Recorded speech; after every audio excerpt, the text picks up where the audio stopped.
विमल पोलो जुबा केसरी, हर पल मनाओ केसरी त्योहार। अब मेरा सवाल आपसे ये कि ये अल खामनेई साहब के खात्मे के लिए जैसे वेनेजुएला में हुआ है, शिया धर्म के लोग क्या मानते हैं कि खामनेई अब अगला निशाना डोनाल्ड ट्रंप के हैं? राजेश जी, एक तो ये कि ये रजीम की बात है, और रजीम के साथ आप भी देखें जो हिस्ट्री में हुआ है, अमेरिका ने हमेशा अपने मफाद के लिए, यानी अपनी चीज़ों को दुरुस्त करने के लिए और अपने लोगों को सेव करने के लिए, प्रोटेक्ट करने के लिए, चाहे वो फाइनेंशियली हो और चाहे वहाँ की अपनी रजीम हो, उसको दुरुस्त करने के लिए क्या है। हम बहुत आगे न जाके हम 91 से शुरू करते हैं। सद्दाम को डेवलप किया अमेरिका ने, उसके बाद फिर उसको करने के बाद कुवैत पे हमला कराया, कुवैत को उसने अपने में मिलाया, फिर सद्दाम पे हमला हुआ। इस तरह से मुख्तलिफ चीज़ों को आप देखते चले जाएं। वहीं पर इससे पहले जो वहाँ के राष्ट्रपति थे वेनेजुएला के, शावेज, उनके बहुत खास हैं, क्योंकि उसके बाद ही ये रजीम मादुरो शावेज के बहुत खास हैं। ये ट्रक ड्राइवर थे। जी, ट्रक ड्राइवर थे। उसके बाद वहाँ से ये आए रजीम को चेंज करने के लिए, जहाँ भी उनके अपने चीज़ों को देखकर अमेरिकन जो हित होते हैं या जो वहाँ के जो यूरोपियन हित होते हैं, इन दोनों को आपस में मिला के देखा जा सकता है, और ख़ास जो हित है वो इजराइल का है। अब यहाँ पर जो देखते हैं अगले बरस, फिर अगले बरस 34-35 साल से जो शासन चल रहा है ईरान में, 79 के रेवोल्यूशन के बाद बहुत कोशिशें हुई, और जबकि ईरान बिल्कुल उस तरफ से वो था। अभी जो हालात हैं, हम उस पर आते हैं। ये जो हालात हैं, वहाँ की जो आवाम है वो सरकार की नीतियों के ख़िलाफ़ तो है, न तो रजीम के ख़िलाफ़ है। ये चीज़ें मीडिया के तरफ इस परसेप्शन बनाया जा रहा है कि ये सरकार के भी ख़िलाफ़ है, सरकार की नीतियों के ख़िलाफ़ भी हैं, और इस रजीम को चेंज करना चाहती हैं।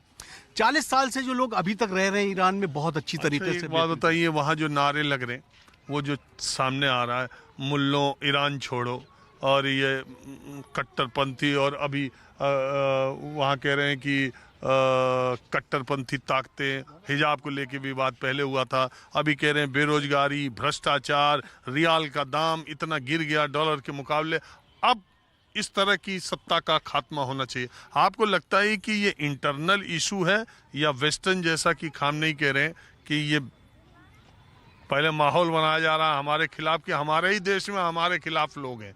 जैसे वेनेजुएला में कहा गया कि मादुरो ने रिगिंग करके चुनाव जीत लिया, और वो जो महिला थी विपक्ष में, वो जो चुनाव जीती थी, और इन्होंने जबरदस्ती अपने को घोषित करा दिया। उनको पहले नोबेल प्राइज दिया गया जी, इस बार का शांति का नोबेल पुरस्कार उनको दिया गया। फिर उनको वहां से निकाला गया। 2 साल से उसी देश में छुप के रह रही थी, वहां से उनको निकाल करके ओस्लो ले जाया गया। और उसके बाद कि ये ड्रग्स का काम करते हैं, ये तमाम अमेरिकी हितों का विरोध कर रहे हैं, राष्ट्रपति उनकी पत्नी को सोते में से उठा ले जाके अपने मुल्क में रख दिया। अब ये कहा जा रहा है कि जो कहानी है, ये शियाओं का जो प्रमुख केंद्र है पूरी दुनिया का ईरान, अब पहले खामनेई जी के खिलाफ भी रेकी की जा रही है। पहले सड़कों पर जेनजी और महिलाओं और इसका, और वहाँ पे 10 लोग मर भी गए आंदोलन में। तो अब पूरी स्क्रिप्ट लिखी जा रही है, एक्शन कभी भी हो सकता है। हालांकि उन्होंने कहा कि अगर कुछ हुआ तो फिर दुनिया दहल जाएगी। सर, आपने पूरी बात कह दी, खुद भी वो सारी चीज़ें आपने इंट्रो के साथ साथ शुरू की। मैं ही पॉइंट पे वही आ रहा हूँ कि ये चीज़ें पहले भी हुई, तेहरान यूनिवर्सिटी से हुई। अब इंटरनल पॉलिटिक्स को कैसे मोल्ड किया जाता है, बेहतर समझ सकते हैं कि अमेरिकन हित जो हैं सबसे बड़े हैं, कि वो साउथ ईस्ट एशिया में किस तरह से अपने जो सो कॉल्ड काउंटर पार्ट्स हैं उनको बनाकर कैसे बनाता है। यहाँ पर देखने वाली बात है कि जो यूरोपियन कंट्री और ख़ासतौर से इसराइल और अमेरिकन जो चीज़ है, वो किस तरह से मुसाद किस तरह से इंटरनल वहाँ पे जा रहे हैं। अब जाहिर सी बात है, किसी भी कंट्री में अगर सरकार बन रही है तो उसके अगेंस्ट भी लोग होंगे, तो उस अगेंस्ट को किस तरह से मॉड्यूल बनाकर उसको आगे बढ़ाया जा सकता। तो वो जो मुर्दाबाद जिंदाबाद के नारे जो लग रहे हैं, वो क्या रजीम के खिलाफ लग रहे हैं कि वहाँ की नीतियों के खिलाफ लग रहे हैं?